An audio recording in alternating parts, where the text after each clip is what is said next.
जोहार साथी जोहार। मैं आपका दोस्त जितेंद्र। स्वागत है आप सभी का हमारे एक और नए वीडियो में। फिलहाल पूरे राज्य भर में चुनाव को लेकर के, विधानसभा चुनाव को लेकर के सरगर्मी तेज है। और लेकिन अभी मैं फिलहाल कोडरमा लोकसभा क्षेत्र के अंतर्गत बरकट्टा विधानसभा क्षेत्र में लोगों के बीच घूम रहा था। अभी हमारे बीच अजय कुमार जी हैं, जो बरकट्टा विधानसभा क्षेत्र से जो जेल कैंप से जो लोगों के बीच जा रहे हैं चुनाव को लेकर के। रामचंद्र प्रसाद जी उस चुनाव को लेकर के उनका मीडिया प्रभारी के रूप में भी काम कर रहे हैं अजय कुमार जी। तो इनसे हम थोड़ा सा जानने का प्रयास करते हैं कि क्षेत्र में क्या कुछ चल रहा है।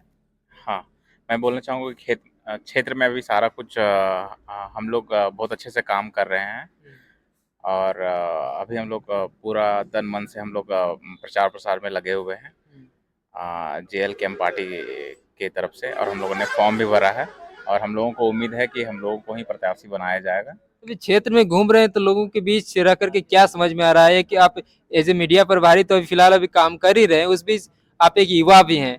तो आप युवाओं के दर्द, उनके समस्या, उनके चीजों को ज्यादा बेहतर तरीके से भी समझ पाएंगे। थोड़ा सा हम युवाओं की भी बात करते हैं। आपके क्षेत्र की युवा क्या करती है, क्षेत्र को लेकर के, चुनाव को लेकर के क्या करती है? देखिए जैसा कि आप लोग जानते हैं कि जयराम मातो युवा है और एक युवाओं की पार्टी है।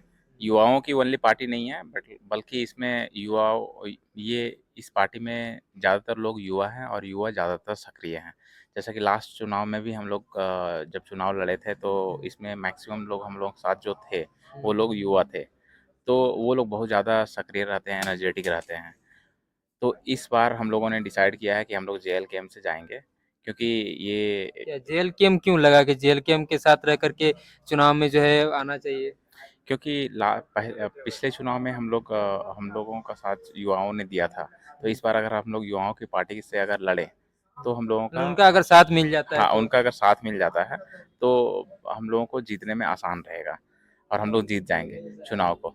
इसी भरोसे से हम लोग जो है सो इस पार्टी के साथ आए हुए हैं। दूसरा क्या है कि इस पार्टी की विचारधारा हम लोगों को काफ़ी अच्छा लगा कि ये पार्टी जो है सो साफ-सुथरी पार्टी है और इसमें जितने भी लोग हैं सब सुसज्जित लोग हैं, अ, सुनियोजित लोग हैं, आप बोल सकते हैं शिक्षित लोग हैं और इनका जो विचारधारा है वो काफ़ी अच्छा है झारखंड को लेके, झारखंड के युवाओं को लेके, बेरोज़गारी, पलायन और तो इसको कैसे समाधान इसको कैसे करेंगे? मान के चलिए जेल कैंप से टिकट मिलती है, चुनाव आता है, जनता पूरा भरपूर समर्थन कर देती है, चुनाव जीत भी जाती है, लेकिन आखिर जनता का समस्या तो जहाँ का तो वहीं रह जाएगा ना, उसका समाधान फिर कैसे होगा? क्या सोचे हैं उस बारे में?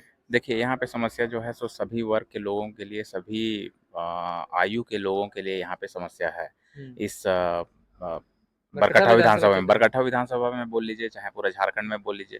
फॉर एग्ज़ाम्पल मैं अगर बच्चे से स्टार्ट करता हूँ, तो यहाँ पे बच्चों के लिए खेलने का ग्राउंड नहीं है, खेलने का मैदान नहीं है, जिससे कि वो खेल खेल की ओर ज़्यादा इस पर आकर्षित हों। इस चीज के ऊपर ज्यादा फोकस होना चाहिए ना? हाँ, इस चीज़ पे फ़ोकस होना चाहिए। देखिए अभी अभी ओलंपिक का गेम हुआ था, उसमें जो है सो छोटे-छोटे जहाँ पे 5-5 करोड़ के जनसंख्या वाले जो देश है, वहाँ से 5-5 सौ लोग एथलेटिक्स गए हुए थे। बट हमारे जो है इंडिया से इतना 150 करोड़ की जनसंख्या में, यहाँ से मैक्सिमम 20-25 लोग गए हुए थे, ऐसा ही समथिंग। तो हम लोगों को खेल की ओर आकर्षित करना है। दूसरा चीज़ क्या है कि बच्चों को अगर हम अभी अभी से अगर शुरुआती समय से अगर हम लोग उनको अच्छी शिक्षा की व्यवस्था उनके लिए करवाएँ, तो वो आगे चल के अच्छे नौकरी हो, ये सब सारा कुछ उनको मिलेगा ताकि उनको पलायन अपने अपने अपने शहर से पलायन करने की ज़रूरत नहीं पड़ेगी। और जब हमारे पास अच्छी शिक्षा होंगे, अच्छे-अच्छे यहाँ पे प्रशिक्षित लोग रहेंगे, तो यहाँ पे फिर कंपनियाँ भी आना स्टार्ट होंगी, तो इससे बेरोज़गारी दूर होगा। फिर हम लोग आते हैं युवाओं की तरफ, तो युवाओं के लिए सबसे बड़ा अभी चैलेंजिंग यही है कि वो लोग जो है सो पलायन कर जा रहे हैं क्योंकि यहाँ पे जो है सो जॉब नहीं है, नौकरियाँ नहीं हैं। नौकरियाँ है भी तो उनको बंद किया जा रहा है। फॉर एग्ज़ाम्पल हमारे बरकट्टा विधानसभा के इचाक प्रखंड में यहाँ पे 100 गाँव है जो कि क्रेशर खदान से ये चलता था। बट क्या है कि यहाँ पे इनको सरकार द्वारा चाहे यहाँ के प्रशासन के द्वारा क्रेशर और खदान को बंद करा दिया गया है। तो यहाँ पे हम लोग इस चीज़ को हम लोग कैसे इसको ये कर सकते हैं, कैसे फिर से चालू करवा सकते हैं या फिर इस नियम के तहत हम लोग कैसे अपने आप को जो है सो हम लोग अपने आप को बचा के और इस व्यवसाय को भी हम लोग चालू कर सकते हैं, ताकि किसी को नुकसान ना होते हुए हम लोगों का व्यवसाय भी बच जाए। इस तरह की हम लोग इस तरह की हम लोग नीतियों के लिए बात करेंगे सरकार से, कि ताकि यहाँ के लोगों का व्यवसाय भी बच जाए और यहाँ का जो भी वन्य जीव और जो पर्यावरण है वो सभी सुरक्षित रहे। जो सभी चीज़ों को लेकर के भी आप लोग चलना चाह रहे हैं। रोज़गार से भी लोगों को जोड़ना चाह रहे हैं और जो अगर प्रकृति की बात हो तो हाँ, वो भी जो है वो भी इस संरक्षित रास्ते रहे। निकलना चाह रहे हैं। हाँ, यस। उसके बाद हम लोग आते हैं कि शिक्षा में क्या है कि देखिए कि परकट्ठा विधानसभा का इचाक में मैं अगर बात करूँ, इचाक प्रखंड की इचाक बात। प्रखंड की अगर मैं बात करूँ, तो यहाँ पे एक भी महिला कॉलेज नहीं है। तो हम लोग काफ़ी दिनों से सरकार से और जो अ, लोकल जो यहाँ पे प्रशासन है उनसे हम लोग मांग कर रहे हैं कि यहाँ पे इचाक प्रखंड में महिलाओं के लिए एक कॉलेज, जनप्रतिनिधि से हाँ, भी मांग कर। जनप्रतिनिधि से भी हम लोग मांग कर रहे हैं कि कॉलेज एक यहाँ पे बनवाया जाए, ताकि महिलाएँ चाहे जो लड़कियाँ हैं वो अपने नज़दीकी कॉलेज में जाके शिक्षा प्राप्त कर सकें। कि आप जैसे ये एक अलग तरीके का बात बोले ओलंपिक, वो बड़ा अच्छा लगा कि क्षेत्र अगर झारखंड से भी अगर ओलंपिक में ज़्यादा से ज़्यादा जाएँगे, एथलेटिक्स जाएँगे तो बहुत ही अच्छा जो है पहचान मिलेगा। देश को तो पहचान मिलेगा ही, राज्य को भी एक बेहतर तरीके से विश्व स्तर पर पहचान भी मिलेगा। हाँ। लेकिन बात आती है आप जो बेहतर तरीके का इतने सारे जो मैनिफेस्टो बोलिए, चाहे जो विज़न आप लेकर के चल रहे हैं, ये जो बता रहे हैं, लेकिन बात वहीं घूम फिर के एक चीज़ आती है जब विधानसभा चुनाव होता है या कोई भी चुनाव होता है, जनप्रतिनिधि का सबका अपना-अपना विज़न, अपना थॉट होता है, विचार होता है। लेकिन जब चुनाव पार हो जाता है तो यहाँ की जनता वो कहती है कि वोट के टाइम आते हैं, बड़े-बड़े वादे करके चले जाते हैं। हम लोग जहाँ का तो वहीं रह जाते हैं। तो इस बार जनता जो है रामचंद्र प्रसाद जी के ऊपर, आपकी पार्टी के ऊपर किस प्रकार से भरोसा कर सकती है? उनको भरोसा दिलाने के लिए क्या सोच रहे हैं, क्या कहेंगे? कैसे उन पर जो है भरोसा उनका जो है विश्वास जगा रहेगा?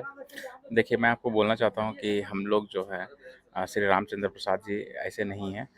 उन्होंने 2019 में चुनाव लड़ा, उसके बाद 2020 में मार्च में कोरोना आया। कोरोना में आते ही उन्होंने जितना संभव हो सका उनके, हाँ, जितना संभव हो सका उनके स्तर से उन्होंने पूरा मदद किया। उन्होंने अपने पंचायत में 10 से 15,000 मास्क बाँटे, फिर इचाक प्रखंड में 50,000 से 75,000 तक मास्क बाँटे। पूरा बरकट्ठा आपको विधानसभा क्षेत्र में। विधानसभा क्षेत्र में जो है 1 से 1.5 लाख मास्क बाँटे। प्लस क्या है कि जितने भी लोग जो गरीब थे, जिनको कि सरकार मतलब तरफ जिन से, जो ज़रूरतमंद थे हाँ, उस जो समय ज़रूरी के लेकर क्योंकि सिर्फ़ पैसा ही बहुत कुछ नहीं था उस समय जिनके पास सक्षम पैसा था, आर्थिक स्थिति मजबूत थी, लेकिन हाँ। इस उस समय ऐसी विकट परिस्थिति आ गई थी कि वो उस समय ज़रूरतमंद चीज़ों को फुलफ़िल नहीं कर पा रहे थे। हाँ, तो बहुत सारे जो ज़रूरतमंद लोग हैं, जिनको कि सरकार से अनाज और ये सब सब चीज़ें नहीं मिल पा रही थी किसी भी कारणवश, उनको हम लोग जो है सो अपना जितना भी हर संभव कोशिश था, उन लोग हम लोग उनको अनाज ये सब कुछ दे रहे थे। अच्छा इस चीज़ को लेकर के हम लोग काफ़ी सुन रहे थे कोविड के समय जो है काफ़ी कुछ अपने जनता के बीच रहे, उनका सहयोग किए।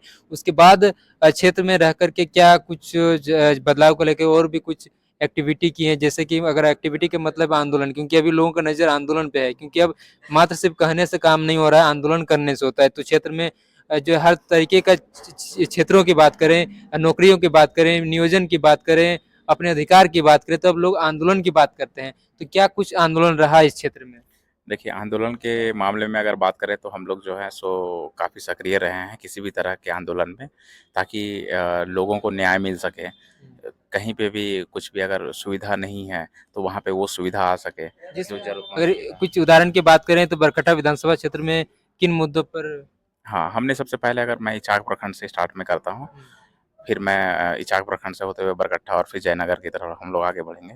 तो इचाक प्रखंड में हम लोगों ने यहाँ पे एक टोल प्लाज़ा में हम लोगों ने आंदोलन किया था, किस चीज़ को लेकर के? ताकि यहाँ के जो स्थानीय लोग हैं, हुँ, उनको यहाँ पे पैसा ना देना पड़े, टोल पार करते समय, ताकि उनको टोल राशि उनको मुफ़्त हो जाए। हुँ, तो ये हम लोगों ने आंदोलन किया, वो जो है सो हम लोग वो आंदोलन सक्सेसफुल रहा, और अच्छा। फिर वो अब हम लोगों को यहाँ पे टोल टैक्स नहीं देना पड़ता है। उसके बाद फिर आप बात करें तो नवोदय विद्यालय के लिए हम लोगों ने यहाँ पे आंदोलन किए थे। हुँ, तो यहाँ पे नवोदय विद्यालय आया, कस्तूरबा गांधी विद्यालय आया, आईटीआई कॉलेज यहाँ पे खुला, ठीक है? ये सब सारा 3 प्रोजेक्ट हम लोग आंदोलन के थ्रू यहाँ पे लेके आए हैं। उसके बाद अभी जालौंध में हम लोगों ने एक डैम के लिए आंदोलन किया, तो वहाँ पे डैम अभी पास हुआ है, जिससे कि 20 से 30 गाँव में फसल और पानी का जो समस्या है वो सब कुछ समाधान होगा।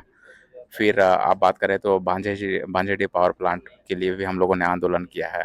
फिर यहाँ पे क्रेशर खदान उनके लिए भी हम लोगों ने आंदोलन किया है ताकि यहाँ के लोगों को रोजगार मिल सके और उनको पलायन का सामना ना करना पड़े। तो समय समय पर इस प्रकार से आंदोलनरत रहे, हाँ, यस, हम लोग तो आंदोलन क्या में ये क्या इसी वजह से लोग पसंद कर रहे हैं? हम लोगों को लोग आंदोलन की वजह से पसंद करते हैं। लोगों के साथ हम लोग हमेशा खड़े रहते हैं, मिलते-जुलते रहते हैं, उनकी समस्याओं के साथ खड़े रहते हैं, उनके समस्याओं से अवगत होते हैं। क्या उनको इस प्रकार का जो व्यक्तिगत है वो चुनाव के बाद भी रहेगा? चुनाव के बाद भी रहेगा और 2019 में जब हम लोगों ने चुनाव चुनाव लड़ा था, उसके बाद भी ये रहा है कंटिन्यू। मतलब उस समय ये निर्दलीय उम्मीदवार रहे थे, उसके बाद भी जो है जनता का जो एक उचित जो उनका समर्थन रहा है। तो इस बार जेएलकेम पार्टी में शामिल होकर के अब चुनाव में जो है अपना लोगों की सेवा करने के लिए आए हैं।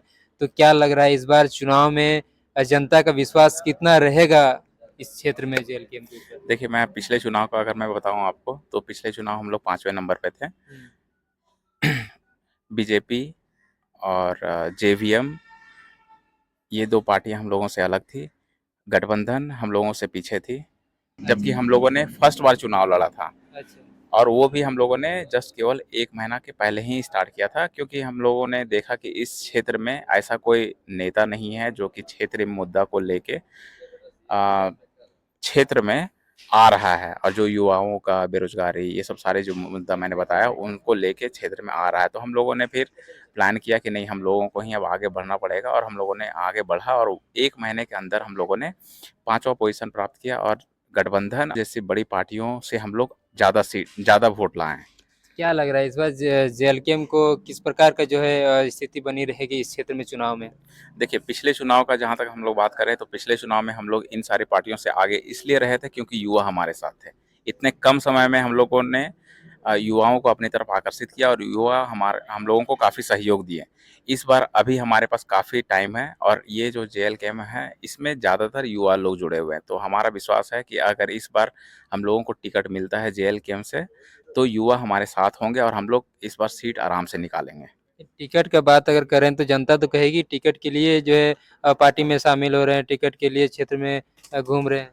अगर किसी कारणवश अगर टिकट नहीं मिलता है तो ऐसा नहीं है कि हम लोग घूमना और पार्टी को छोड़ देंगे। हम लोग पार्टी स्तर पे हम लोग काम करते रहेंगे और जैसा है अभी हम लोग जैसे क्षेत्र में घूमते रहेंगे और लोगों की जैसा हर संभव मदद करते रहेंगे हम लोग। जी अभी हमारे बीच अजय जी थे समय देने के लिए आपका बहुत-बहुत धन्यवाद। धन्यवाद आपको भी। बाकी आप सभी का भी बहुत-बहुत धन्यवाद। जोहार, जोहार झारखंड, जय झारखंड।